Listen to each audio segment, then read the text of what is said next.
truly are.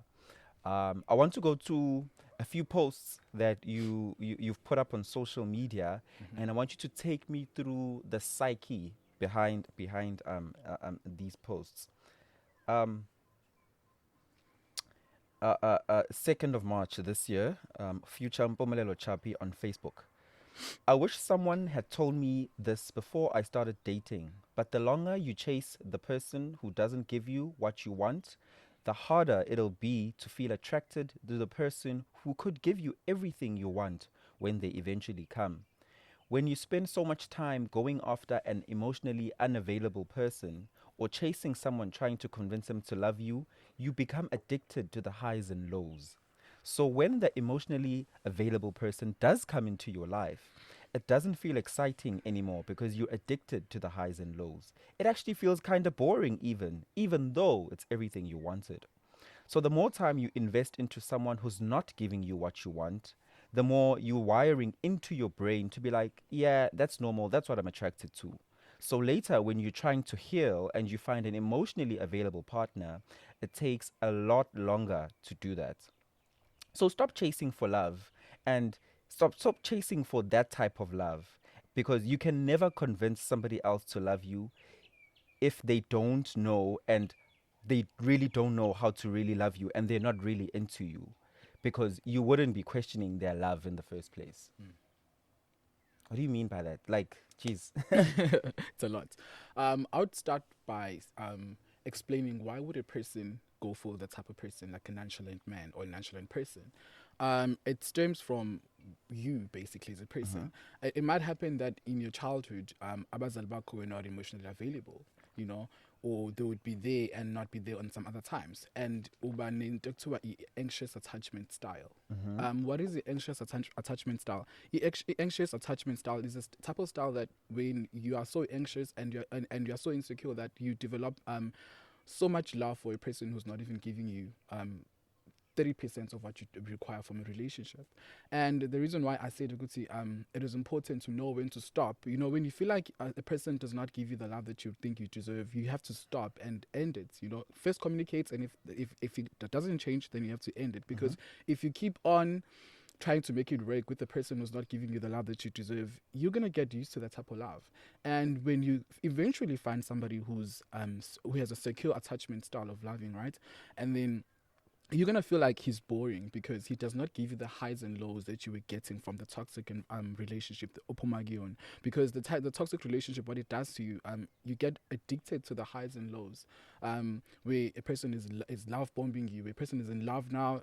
Tomorrow he's ignoring your text. The following day he's in love with you. So and then when you get somebody who's constant, who gives you a constant form of love, it feels boring to you because you are used to the highs and lows from a previous relationship. What are these? What are these? Oh, these highs and lows. You're basically explaining them as one day you're being love bombed, the next day, you're being ignored. Do you find that inconsistency as being unhealthy? It is very unhealthy. It is very unhealthy because what is this person doing? What is this person doing to you? He's basically controlling you. And how do you basically like a person who is addicted to drugs? I think I made some of the posts. You basically like a person who's addicted to drugs because yabo khona lento le there's this interest eqhamukayo of yabo if umuntu wakho umazi uzowazi ukumconfirm ukuthi okay my person is this person, you end up finding him boring because usuyazi ukuthi uzo-expectani. But when you're dating somebody who's giving you highs and lows, there is this interest again ukuthi awazi ukuthi kusasa kuzoyenzakalani, you know, because you cannot predict that this person, you cannot predict his moods. So that builds interest in this toxic person, and it's kind of hard to, you know, shift away from that because you're kind of addicted to what's going to happen, what's going to happen. But when you find somebody who's constant, who's got a secure attachment style, you find him boring because also he loves you very low. You can't find anything on his phone, everything is just stable. But that for you would be boring because you are used to toxic environments.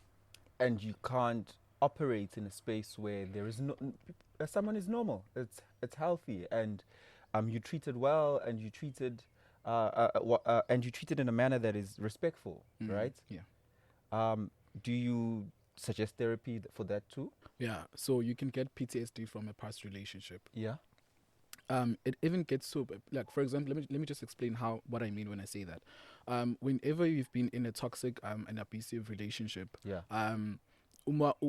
if you get PTSD from it, ngisho uzwa icolony yomuntu okade utshala naye, mhlawumbe let's say you're in town, ushaya uvalo and you get anxious, Okay. you know, and tell them flashbacks of whatever happened in the past relationship, so you can actually definitely get it from a relationship as well. And that's why you obviously suggesting that if you've been treated like with that, what did you call it, attachment style? It's anxious attachment style. Anxious attachment style, yes. It's definitely something that you mustn't take lightly and you must address, because ukuba in a relationship with umuntu who treats you high today, low tomorrow it's not healthy. It is not. Yeah. Okay, I want to move on to the next post that I found interesting. Okay, once again on your Facebook. I'm going to say something controversial, and remember, your cognitive dissonance will deactivate your critical thinking when you feel triggered. So it's not me offending you. Also, this doesn't have to be everybody, but majority of people that say things like I love hard. Those people's idea of loving hard is self-sacrificing who they are and betraying themselves for the sake of other people. Those people are very dangerous because they will do anything for the people they love except themselves. Those people have zero boundaries and they'll pour every last drop of who they are for the other people in the attempts that those people will see them, accept them, and validate them, which is something they don't do for themselves. Mm. What does that mean? It means that as a person who believes that you love hard, you love too much, you know, what love are you giving yourself?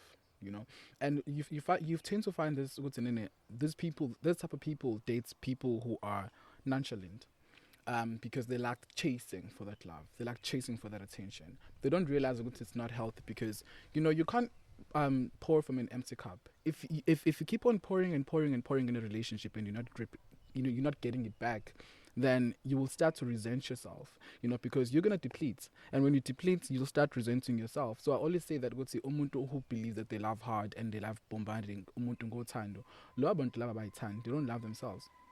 You have to love yourself. But one thing I know for sure is that if you love yourself enough, you will see what is not for you.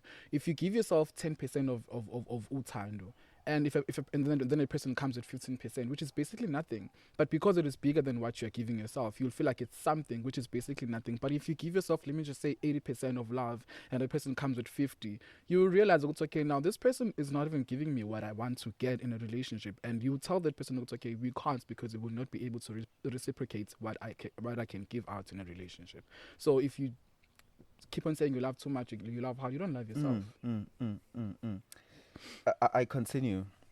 It's crazy because when other people choose themselves, it's a trigger for those people who love hard, because it's a reflection that they don't even choose themselves, and it hurts because they are very good at taking things personally. Because if you're someone that has poured every last drop of who you are into somebody else, then they still don't choose you. It's a reminder that you're just not good enough. It's a wound that you're struggling and having to live with. Yeah. That's the reason why I said good people might be triggered by this post.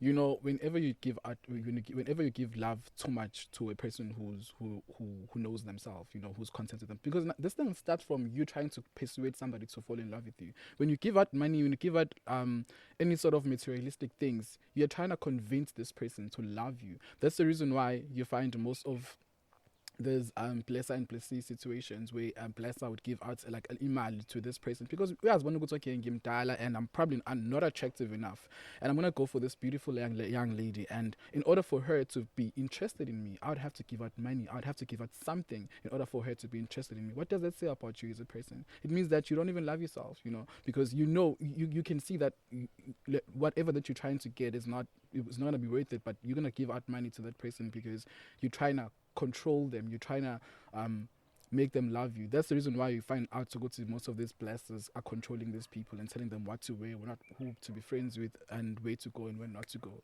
because you're trying to control this person into loving you and give you the attention by manipulating them and giving out love, money, and materialistic things.